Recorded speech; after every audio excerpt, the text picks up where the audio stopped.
मैं आपको एक बहुत ही मजेदार कहानी सुनाने जा रही हूँ।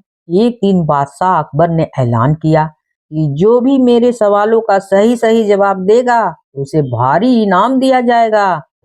सवाल कुछ इस प्रकार थे। पहला सवाल, ऐसा क्या है जो आज भी है और कल भी रहेगा? दूसरा सवाल, ऐसा क्या है जो आज भी नहीं है और कल भी नहीं होगा? और तीसरा सवाल, ऐसा क्या है जो आज तो है लेकिन कल नहीं होगा? इन तीनों सवालों के उदाहरण भी देने थे। किसी को भी चतुराई भरे इन तीनों सवालों का जवाब देना सूझ नहीं रहा था। तभी बीरबल बोला, हुजूर, आपके सवालों का जवाब मैं दे सकता हूँ, लेकिन आपके लिए आपको मेरे साथ शहर का दौरा करना होगा। तभी आपके सवालों का सही सही जवाब मिल पाएगा। अकबर और बीरबल ने वेश बदल लिया और सूफियों का बाना पहनकर निकल पड़े। कुछ ही देर बाद वे बाजार में खड़े थे। फिर दोनों एक दुकान में घुस गए। बीरबल ने दुकानदार से कहा, हमें बच्चों की पढ़ाई के लिए मदरसा बनवानी है, तुम हमें इसके लिए 1,000 रुपया दे दो। जब दुकानदार ने अपने मुनीब से कहा कि इन्हें 1,000 रुपया दे दो, तो बीरबल बोला, जब मैं तुमसे रुपये ले रहा होऊंगा तो तुम्हारे सिर पर जूता मारूंगा। हर 1 रुपये के पीछे एक जूता मारेंगे। बोलो, तैयार हो? यह सुनते ही दुकानदार के नौकर का पारा चढ़ गया और वह बीरबल से दो दो हाथ करने के लिए आगे बढ़ाया। लेकिन दुकानदार ने नौकर को शांत करते हुए कहा, मैं तैयार हूँ, लेकिन मेरी एक शर्त है। मुझे विश्वास दिलाना होगा कि मेरा पैसा इसी नेक काम में खर्च होगा, समझे? ऐसा कहते हुए दुकानदार ने सिर झुका दिए और बीरबल से बोला कि जूता मारना शुरू करें। तब बीरबल एवं अकबर बिना कुछ कहे सुने दुकान से बाहर निकल आए। दोनों चुपचाप चले जा रहे थे कि तभी बीरबल ने मौन तोड़ा। बंदा परवल, दुकान में जो कुछ हुआ उसका मतलब है कि दुकानदार के पास आज भी पैसा है और उस पैसे को नेक काम में लगाने की नीयत भी है, जो उसे आने वाले भविष्य में नाम देगी। इसका एक मतलब यह भी है कि अपने नेक कामों से वह जन्नत में अपनी जगह पक्की कर लेना चाहता है। आप इसे यूं भी कह सकते हैं कि जो कुछ उसके पास है कल भी उसके पास रहेगा। यह आपके पहले सवाल का जवाब है। फिर वे चलते हुए एक भिखारी के पास पहुंचे। उन्होंने देखा कि एक आदमी उसे कुछ खाने को दे रहा है और वह खाने का सामान उस भिखारी की जरूरत से कहीं ज्यादा है। तब बीरबल उस भिखारी से बोला, हम भूखे हैं, कुछ हमें भी खाने को दे दो। यह सुनकर भिखारी बरस पड़ा, भागो यहाँ से, जाने कहाँ कहाँ से आ जाते हैं मांगने वाले लोग। तभी बीरबल बादशाह से बोला, यह रहा हुजूर आपके दूसरे सवाल का जवाब। यह भिखारी ईश्वर को खुश करना नहीं जानता। इसका मतलब यह है कि जो कुछ इसके पास है आज है, वह कल नहीं होगा, समझे? दोनों फिर आगे बढ़ गए। उन्होंने देखा कि एक तपस्वी पेड़ के नीचे तपस्या कर रहा है। कि बीरबल ने उसके पास जाकर उसके सामने कुछ पैसे रखे। तब वह तपस्वी बोला, इसे हटाओ यहाँ से, मेरे लिए यह एक बेईमानी का पाया हुआ पैसा है। ऐसा पैसा मुझे नहीं चाहिए, समझे? ले जाओ यहाँ से। अब बीरबल बोला, हुजूर, इसका मतलब यह हुआ ये अभी तो नहीं है, लेकिन बाद में हो सकता है। आज यह तपस्वी सभी सुखों को नकार रहा है, लेकिन कल यही सब सुख उसके पाने पास होंगे। लेकिन कल यही सब सुख उसके पास होंगे। और हुजूर, चौथी मिसाल आप खुद हैं। पिछले जन्म में आपने शुभ कर्म किए होंगे, जो यह जीवन आप शानो शौकत के साथ बिता रहे हैं। किसी चीज की आपको कोई कमी नहीं है। यदि आपने इसी तरह ईमानदारी और न्यायप्रियता से राज करना जारी रखा तो कोई कारण नहीं कि यह सब कुछ कल भी हो आपके पास। यदि आपने इसी तरह ईमानदारी और न्यायप्रियता से राज करना जारी रखा तो कोई कारण नहीं यह सब कुछ कल भी आपके पास न हो। लेकिन यह न भूले, यदि आप राह भटक गए तो कुछ साथ नहीं रहेगा, समझे? अपने सवालों के बुद्धिमत्ता पूर्ण चतुराई भरे जवाब सुनकर बादशाह अकबर बेहद खुश हुए। अगर कहानी अच्छी लगी हो तो please like share and subscribe तो कर ही दीजिएगा, भूलिएगा नहीं। मैं आपको एक बहुत ही मजेदार कहानी सुनाने जा रही हूँ। एक बार बादशाह अकबर को पान की तलब हुई। उन्होंने अपने एक खास पान वाले को पान लगाने के लिए कहा। उसने पान बनाकर बादशाह को दे दिया। बादशाह ने चुपचाप पान खाया और उस पान वाले को अगले दिन आधा किलो चूना दरबार में ले आने को कहा। वह नहीं जानता था कि बादशाह ने उसे ऐसा क्यों कहा। वह चुपचाप चूना लेने बाजार चला गया। उसने दुकानदार से आधा किलो चूना मांगा। दुकानदार ने उससे पूछा कि इतना चूना क्यों खरीद रहे हो भाई। उसने बताया कि किस तरह उसने बादशाह को पान दिया था। दुकानदार को समझते देर न लगी, ये कुछ गड़बड़ है। उसने पान वाले को समझाया कि दरबार में चूना लेकर जाने से पहले बहुत सारा घी पीकर जाना। उसने सलाह मानकर वैसा ही किया और दरबार में जाने से पहले खूब सारा घी पी लिया।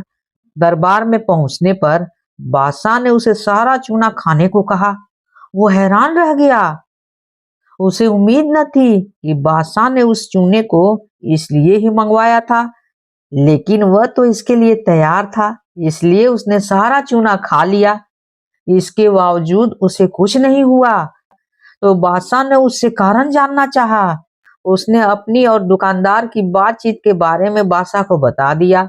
अब बादशाह उस व्यक्ति से मिलने को उतावले हो रहे थे जिसने उनके मन की बात पहले ही जान लिया था। बादशाह ने आदेश दिया कि उस दुकानदार को अगले दिन दरबार में हाजिर किया जाए।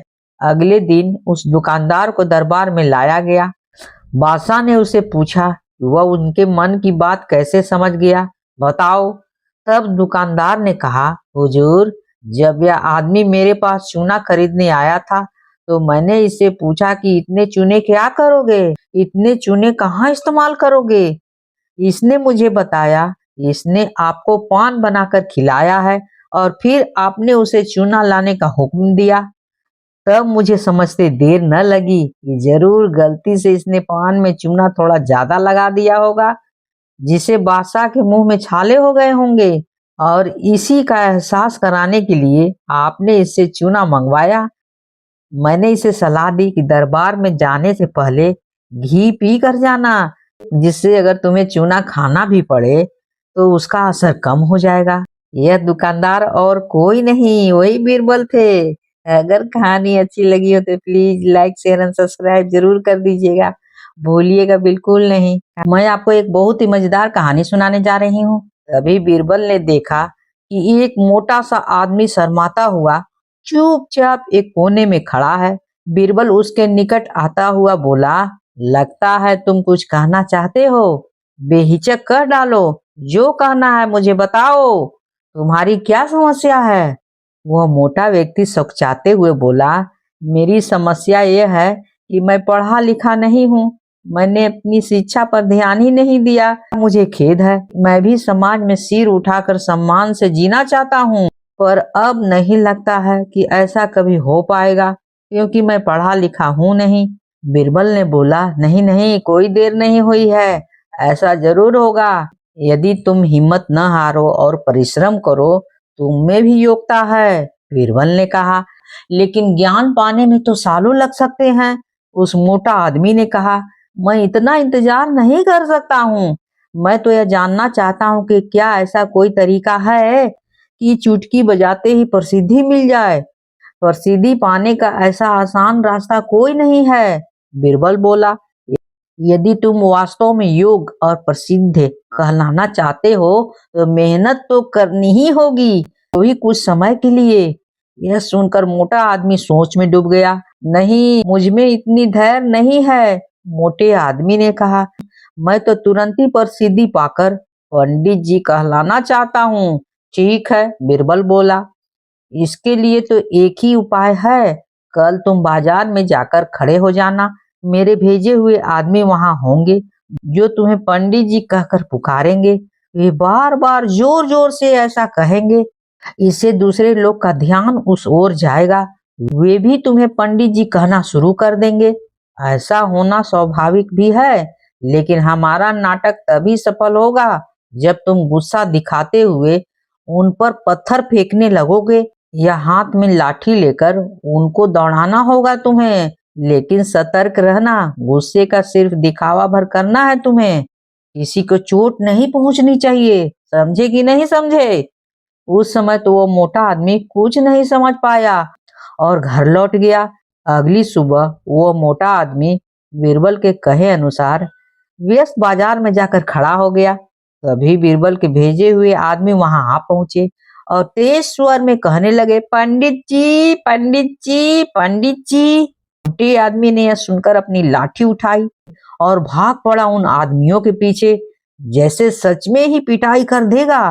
बीरबल के भेजे आदमी वहां से भाग निकले, लेकिन पंडित जी का राग अलापना उन्होंने नहीं छोड़ा। कुछ ही देर बाद आवारा लड़कों का वहां घूमता हुआ समूह पंडित जी चिल्लाता हुआ उस मोटे आदमी के पास आ पहुंचा। बड़ा मजेदार दृश्य उपस्थित हो गया था। मोटा आदमी लोगों के पीछे दौड़ता रहा और लोग पंडित जी कहते हुए नाच गाकर चिल्ला रहे थे। अब मोटा आदमी पंडित जी के नाम से प्रसिद्ध हो गया। जब भी लोग उसे देखते तो पंडित जी कहकर ही संबोधित करते। अपनी ओर से तो लोग यह कहकर उसका मजाक उड़ाते थे कि वह उन पर पत्थर फेंकेगा या लाठी लेकर उनके पीछे दौड़ेगा। लेकिन उन्हें क्या पता था कि मोटा तो यही चाहता था, वह प्रसिद्ध तो होने ही लगा था। इसी तरह महीने बीत गए। मोटा आदमी तो थक चुका था और यह भी समझ गया था कि लोग उसे सम्मानवश पंडित जी नहीं कहते, बल्कि ऐसा कहकर तो वे उसका उपहास करते हैं। लोग जान गए थे कि पंडित जी कहने से उसे गुस्सा आ जाता है। वह सोचता था कि शायद लोग मुझे पागल समझते हैं। यह सोचकर वह इतना परेशान हो गया कि फिर से बीरबल के पास जा पहुंचा। वह बोला, मैं मात्र पंडित जी कहलाना नहीं चाहता था। वह बोला, मैं मात्र पंडित जी कहलाना नहीं चाहता।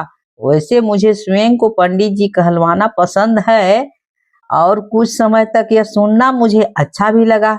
लेकिन अब मैं थक चुका हूँ। लोग मेरा सम्मान नहीं करते, वे तो मेरा मजाक उड़ाते हैं। मोटे आदमी की वास्तविकता का आभास होने लगा था। मोटे आदमी को यह कहता हुआ देख बीरबल हंसता हुआ यह बोला, मैंने तो तुम्हें पहले ही कह दिया था कि तुम बहुत समय तक ऐसा नहीं कर पाओगे। लोग तुम्हें ऐसे कैसे कह सकते हैं जो तुम हो नहीं? क्या तुम उन्हें मूर्ख समझते हो? जाओ अब कुछ समय दूसरे शहर में बिताओ। जब लौटो तो उन लोगों को नजरअंदाज कर देना जो तुम्हें पंडित जी कहकर पुकारे।